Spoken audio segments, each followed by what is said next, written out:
This is Equipping Grace, a podcast from Grace Church of Sebring. In this first episode, we listen in on a conversation between Pastor Ben and Pastor Matt, explaining the background of Grace Church's involvement in Haiti and exploring some of the details of the upcoming trip. So we wanted to sit down for a minute and talk a little bit about something that we've been doing for a number of years, and that is take a missions trip to Haiti. Talk a little bit about the background of that. What was the beginning of our relationship to Haiti? I want to say your passion about Haiti, because obviously you do have a passion for it, but it's about more than that, because it's really a connection that's to do with our fellowship that got you there in the first place, right? Well, fellowship, and let's go. Well, I think about 5 years ago, I really started working with our missions team here at Grace. Oftentimes within churches, we live vicariously through our missionaries. Send them $500 and think we made a difference in Portugal, or China, or fill in the blank. And so I wanted to move forward with, how do we not just live vicariously through our missionaries, but actually be engaged on mission? So that began something, and what that meant was we're going to have to put hands and feet on something. And so we started small. It was at the same time we were doing some work in Ocala. We had a work day in Ocala. The following year, we had the opportunity, just because of relationship that I have within our district here in Florida, with Desir, who's in Miami. There at Mispa Community Church there. Cool story there was we were planning a missions trip down to Miami. We wanted to start a little small, and we wound up transforming a former strip club into a local church. Unbeknownst to us, about 5 years prior to that, a group of men stood in that parking lot and prayed for that to happen. So it was really cool to be part of what God had done over a period of time through godly men. And so that just developed.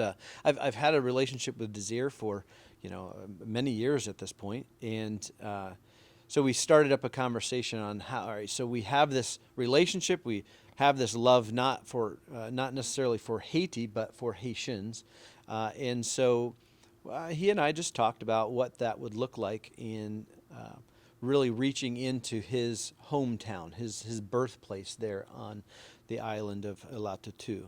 And so we developed this mission trip to go to Haiti. Yeah. And so I did a recon trip and went down there and began speaking with the leadership there, Pastor Wilson and some deacons, met on what's now known as Grace Mountain, and started dreaming up a church site, a future church site for that local body of believers. And so this year will mark the 4th annual trip to go to Haiti. There's been other district involvement with it, so it's been really cool to see other district churches in Florida. So that's the sort of the story that got us there in the first place. But it's all relational. It's I love Pastor Wilson. He and I talked.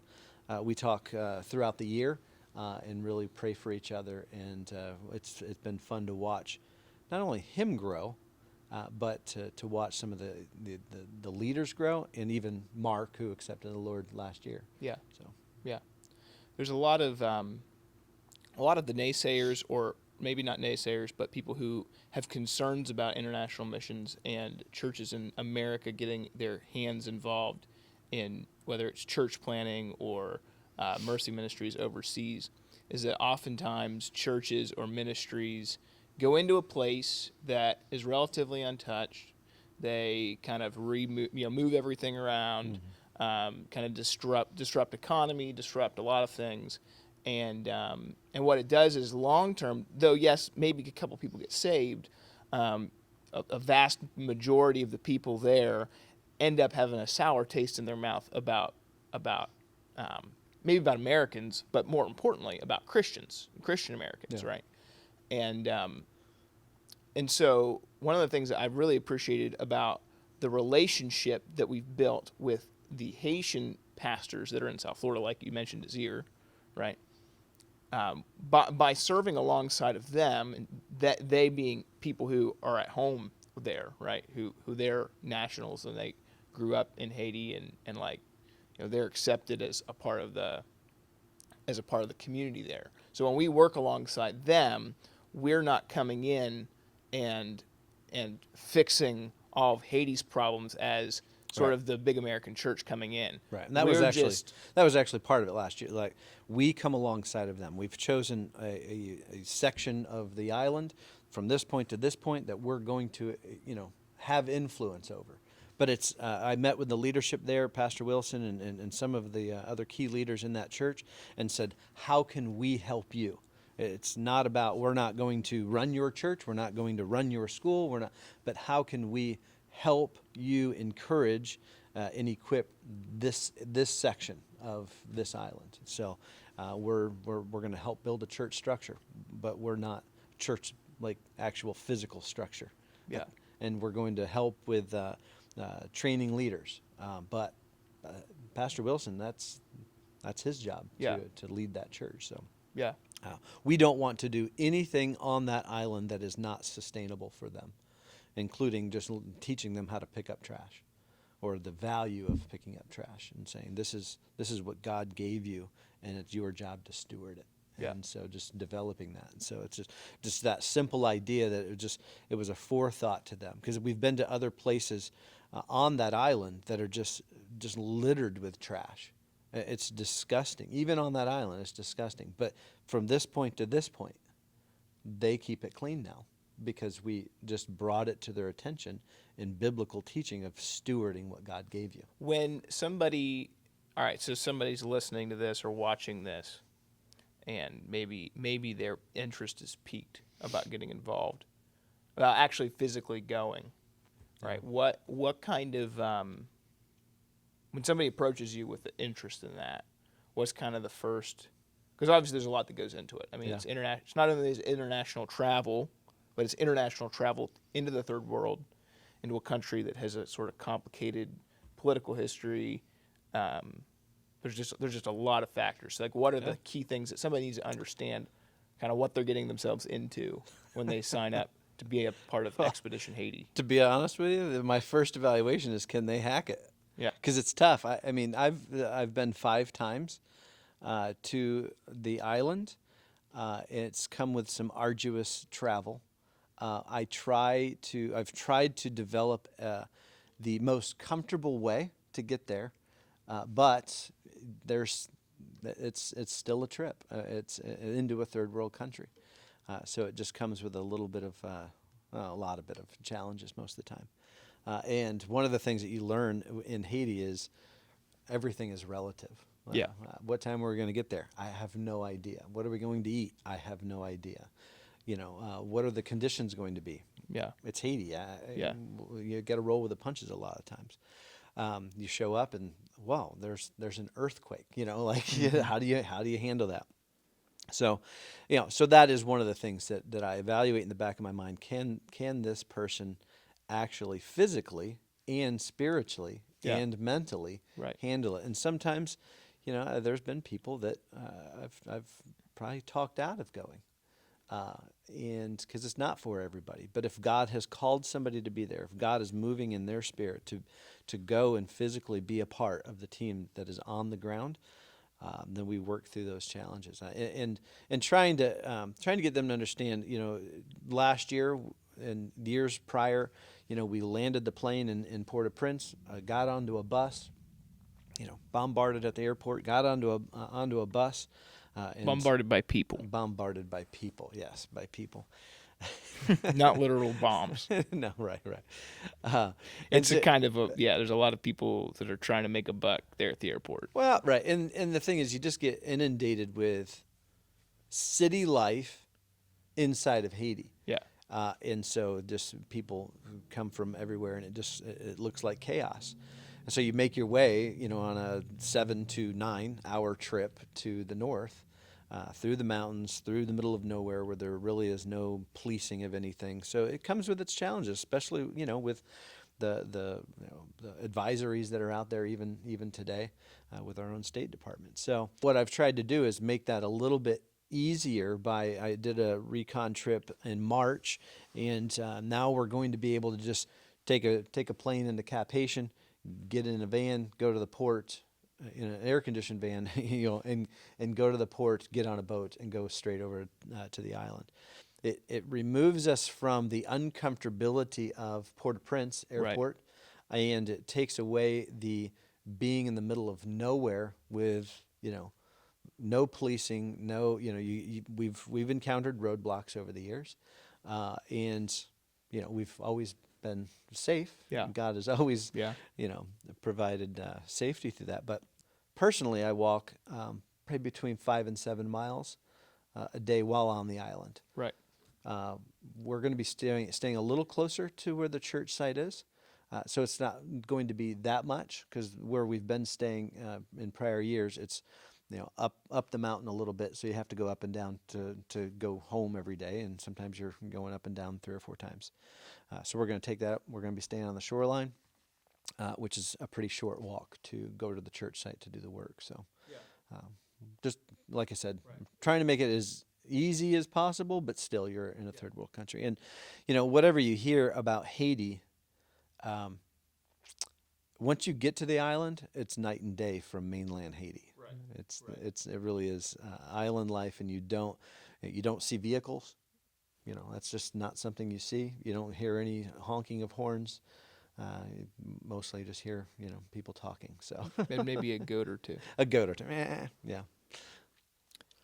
When I first, I've kind of been a part of the team here at Grace since the very beginning of this, and I remember all the way back to a couple of years ago. And actually, I want to dig up this video again and show it to people of Grace, because I think it's a tremendous view and sort of the very foundation of why we started doing this. It was a video that we shot at Focus Retreat, I think back in 2015 or 16. Yeah. Can't remember which one. Where we essentially just sat down with a bunch of these Haitian pastors and asked them about their vision. But I remember when you started sort of this planning phase, I was a little bit confused about why we would fly all the way to Haiti, which seemed like enough hard work to get to an airport with a team, and then hop on a plane and get on the ground. That we wouldn't just go to Haiti, but that we'd be going to this kind of hard to get to island that's in the north of Haiti. Reaching the least reached. Well, that's part of it, right? Yeah. But the other side of it is a story with Desir. Yeah. When Desir was a child and missionaries showed up there on the island, and he came into a relationship with Jesus Christ, and so it built a passion for him for missions. He winds up in the States, and his heart never really left the island, and so that's his family, that's his friends, and so he's not only taken that passion and planting churches all over Haiti, but he does it in South Florida as well, and even in the Bahamas. So I mean, it's fun just to be a part of somebody showed up on the island, led a little boy to the Lord, and now our team here at Grace, our family here at Grace, gets to be a part of that. Yeah. And to continue that and to pour into everything that this little boy, this little boy's dream of being a part of mission work. So it's pretty cool. Well, it's neat stuff too, like hearing from him, and I didn't even know this till I got to Tortuga. So like I went last year with my wife. My wife has been on, I think, each trip, right? Yeah. She's been on all of them, Meredith, and she's got a big heart for Haiti now. I don't know that I've known anybody that's gone from our church that didn't come back with a bigger heart for Haiti, right? Yeah. I mean, at the end of the day, if you go and you grow in your walk with the Lord, and obviously you're going to have some impact on the island while you're there, and it leaves you changed, not just in your own maturity and walk with God, but it leaves you with a permanent imprint. Because like when you go, we experience this on vacations, right? Like if you take a trip anywhere, like you have this sort of imaginary understanding of what a place is, right? And then you go, and sometimes you're like blown out of the water. Like it's so much better than I thought. Right. Sometimes you go and it's like it's the opposite. You're like, man, this was a real bummer. I'm not ever booking this vacation again. You mean I have to sweat for an entire week? Right. Yes, you do. Yeah. But when you go, there's this permanent imprint in your mind and in your heart, and so that's one of the big benefits. But I got down that rabbit trail because I was going to say that I didn't even know till I went that Desir not only was somebody who was impacted by a short-term missions trip, the kind of thing that we're going to be doing, Right. that forever changed his life and changed the lives of hundreds, if not thousands, of Haitians Right. that he's been able to minister to. But also that he was a sponsored child at a school, Yeah. which that's something that some members from our church and our district of churches is in the middle of sort of developing a process for us to be able to sponsor kids through school, Right. because that's a big need down there. School costs money. There's not the public education system that we have in the States. And so a lot of families have to choose to eat or to send their kids to school. And so when churches, obviously this has been going on for several decades now, because Desir, it's going Right. on for so long that Desir was able to He's go old. through. He's like 43. Yeah. He's the same age as you. Did Right? you have to say that? I say he's older than I am, but He's older. He looks younger. He's aged better. yeah, That's what growing up on Tortuga will do for you. So the cool thing is, I think sometimes we go into these kind of long-term mission projects, and it's tough to know, like, is this going to have an impact? yeah. But the neat thing about this project is that it has a proven impact. Like all the things that we're involved in, from short-term mission trips to sponsoring kids, like it's proved to have an impact in past generations. And so it's just continuing to invest in something that's has a proven track record of being effective. Yeah, and I can see how someone would go once and ask the question, did that make a difference? Right. Because even the physical work that you do, in the grand scheme of American ideology, that's not a lot. No. It's like, oh, great, you threw rocks for a week and you created a bridge. Right. You threw rocks for a week and you built foundation walls. Right. Slowly but surely Yeah. you're developing this thing. That kind of work gets done in a matter of weeks in the States. Right, exactly. Or you've been there for 4 years and one person accepted Christ. Yeah. Absolutely. That's exciting for me. But so that's someone who could potentially go one time and ask that question. It's the long-term commitment from a body of believers like Grace that changes their idea, their trust equity. So when the boat arrives with our team, Yeah. you're embraced immediately because they know that you really truly care. Not just one person, not just Meredith, but Grace family. Grace Church of Sebring loves that island and those people. And so whatever you say, whatever comes out of your mouth, whatever you do as an act of service carries so much more weight to it. Yeah. And so that's the thing. It's a long-term commitment to it. Short-term mission trips, but long-term commitment has come, and it's made a powerful impact on those people there. So it's been fun to watch. Yeah, as somebody who grew up in church, like I've been hearing about short-term mission trips for a long time, and so I'll admit, like even for me, even with my wife's passion for this specific project and your passion, and we spent a lot of time together, I was a little skeptical, like, how exciting could it really be? How great could it be? But I got to tell you, like when I went, it was legitimately like the best week of ministry that I had had in a year or two. Like it was just, and part of that is because we try and be frank about how difficult the trip is, because we don't want people to get an idea that it's a vacation for Jesus, because it's not. But like for me, like one of my encouragements to somebody who's kind of on the fence is that I think God built us for adventure and for kind of getting out of our comfort zone. And that's why we called it Expedition Haiti. Right. And there's just something special about doing something that's so out of your comfort zone, so out of your norm. It's a once in a lifetime experience, because every team's different, and not every team gets to go through an earthquake and things like that. There's just a unique thing. So for me, it is so worth the vacation days. And I admit, like, I'm not personally spending vacation days, but my wife does every year, and she has no regrets. Right. Like, she has no regrets that she spends every vacation day she's got to go to on this trip. It's worth the money. It's worth the investment. And it's not all about like going and carrying your cross for Jesus. Like, it was a ton of fun. As long as you're somebody who's got a little bit of an adventurous spirit, Yeah. is okay with trying new food and new experiences. Like, it is a tremendous opportunity. Well, and just like with small groups, what it does is it brings back a group of people that you have this commonality with. Right. That when you spend life on life for 1 week, 24/7, living in the same house, doing the same thing, you learn a lot. You have the opportunity to see people in action. You see people have conversations that they never would have. There was the first trip, actually.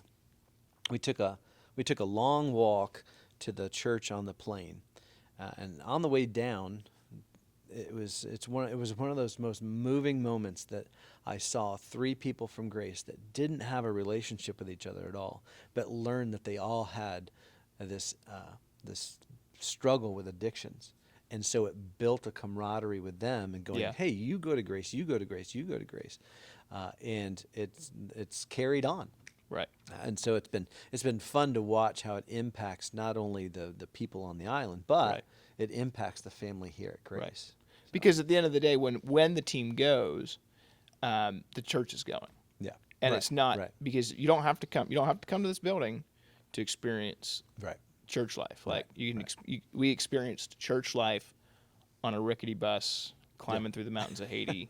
We experienced church life throwing rocks together, and that's what the church is. Right. It's not a place. It's not a worship You can't service. go to Haiti and get traveler's disease together. You haven't lived. We don't want to talk about the disease part. I'll have you know, my number one fear going to Haiti was getting traveler's disease, because I'm really a wuss when I'm sick. And I'll tell you what, I went to Mexico City.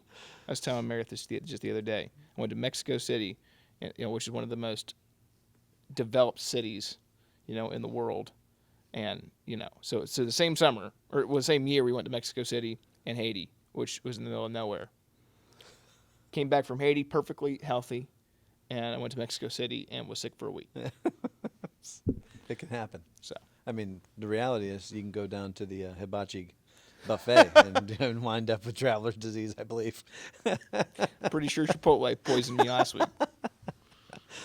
So, well, I appreciate you taking the time and hopefully giving the body a little better view of not just your heart for Haiti, but how they can be a part of it. So, yeah. And right now, it looks like we're moving toward October 12th through the 19th for this trip. And so we're moving forward to that. Costs $1,200, and you can make an impact in missions. there you go. So